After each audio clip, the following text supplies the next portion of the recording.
Welcome to beautiful dress maker channel. இன்றைக்கி நம்ம என்ன பார்க்க போகிறோம்னா, மிஷினில் லூப் அடிக்குது. அதாவது நூல் வந்து பின்னாடி பார்த்தீங்கன்னா ஒரு லூப் ஸ்டிச் வந்திருக்கு அப்படின்னா என்னங்கிறத பார்க்குறோம். இப்போ இப்படி தைக்கிறீங்கன்னு வச்சுக்கோங்க.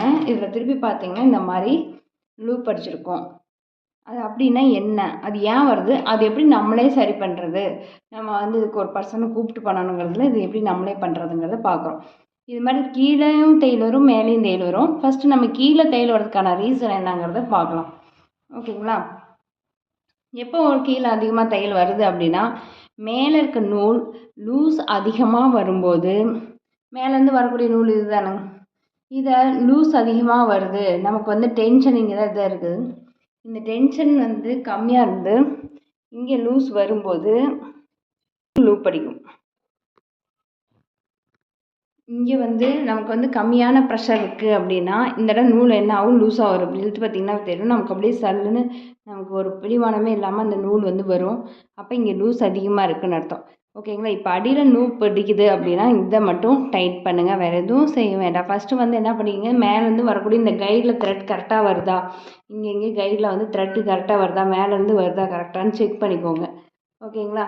செக் பண்ணிவிட்டு நமக்கு அநேகமாக இங்கே தான் வந்து மேக்ஸிமம் பார்த்திங்கன்னா இங்கே தான் வந்து நமக்கு லூஸ் அதிகமாக கொடுக்கும். ஸோ அதனால் பார்த்திங்கன்னா இதை கொஞ்சம் டைட் பண்ணுங்கள். கொஞ்சம் டைட் பண்ணிவிட்டு தைச்சு பாருங்கள். அப்போவும் உங்களுக்கு லூப் அடிக்குதுன்னா இன்னும் கொஞ்சம் டைட் பண்ணிக்கோங்க. ஒரு ரஃபாக ஒரு துணியில் தைச்சு பாருங்கள். அப்போவும் பார்த்திங்கன்னா லைட்டாக லூப் தெரியுது பார்த்தீங்களா, லைட்டாக தையல் வந்து இங்கே வந்திருக்கு. ஸோ இன்னும் ஒரு 2 சுற்று. ஓகேங்களா? அப்புறம் கரெக்டாக இருக்கும். அதிகமாகவும் சுற்றிடக்கூடாது. ஒரு 2 சுற்றாக சுற்றி கரெக்ட் பண்ணி பாருங்கள், கரெக்டாக வருதானே. இப்போ கரெக்டாக வந்துடுச்சு. ஓகேங்களா? இப்போ கீழே லூப் அடிக்குது அப்படின்னா என்ன ரீசன் இருக்கும் பார்த்தீங்கன்னா, இந்த டைட்டு நீங்கள் எக்ஸ்ட்ரா டைட் பண்ண கீழே பார்த்துக்கிட்டிங்கன்னா, கீழே பாபின் இருக்குது பார்த்தீங்களா, இந்த பாபின்லேருந்து நூல் வரும்.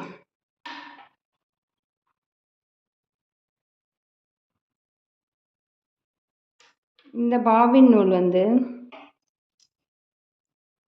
இங்கே பாருங்க, இந்த இடத்துல கரெக்டாக உள்ளே விட்டுக்கோங்க. ஓகேங்களா? இது விட்டுட்டு செக் பண்ணி பாருங்கள். இப்படி பிடிச்சிங்கன்னா அது கரெக்டாக நிற்கணும். இப்போ கரெக்டாக இருக்குதுன்னு அர்த்தம். ஒரு சில நேரம் என்ன ஆகும்னா இது லூஸ் ஆகிக்கும். ஓகேங்களா? இது லூஸ் ஆச்சுன்னா இதை டைட் பண்ணுறதுக்கு ஒரு சின்ன ஸ்க்ரூ ட்ரைவர் கொடுத்துருப்பாங்க, மிஷினோடு இருக்கும். என்கிட்ட இந்த மாதிரி ஸ்க்ரூ ட்ரைவர் இல்லை அப்படின்னு ஃபீல் பண்ணுறவங்க கவலைப்படாதீங்க, ஒன்றுமே இல்லை.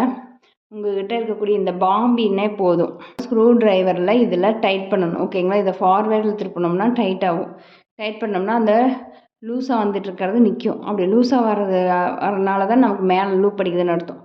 ஸோ அதை டைட் பண்ணிங்கன்னா இது சரியாயிடும். ஒரு வேளை என்கிட்ட இந்த மாதிரி சின்ன ஸ்க்ரூ ட்ரைவர் இல்லை அப்படிங்கிறவங்க கவலைப்பட வேண்டாம். இந்த மாதிரி பாபினில் இதில் வச்சு நம்ம டைட் லூஸ் பண்ணிக்கலாம். ஓகேங்களா? ஓவர் டைட்டாக இருந்தாலும் நம்ம இதை கொஞ்சம் இதில் திருப்பி லூஸ் பண்ணிக்கலாம்.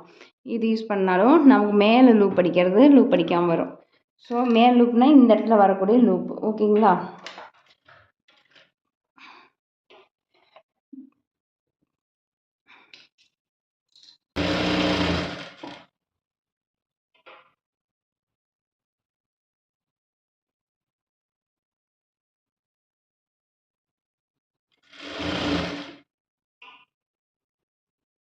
ஓகேங்களா? Thank you for watching this channel.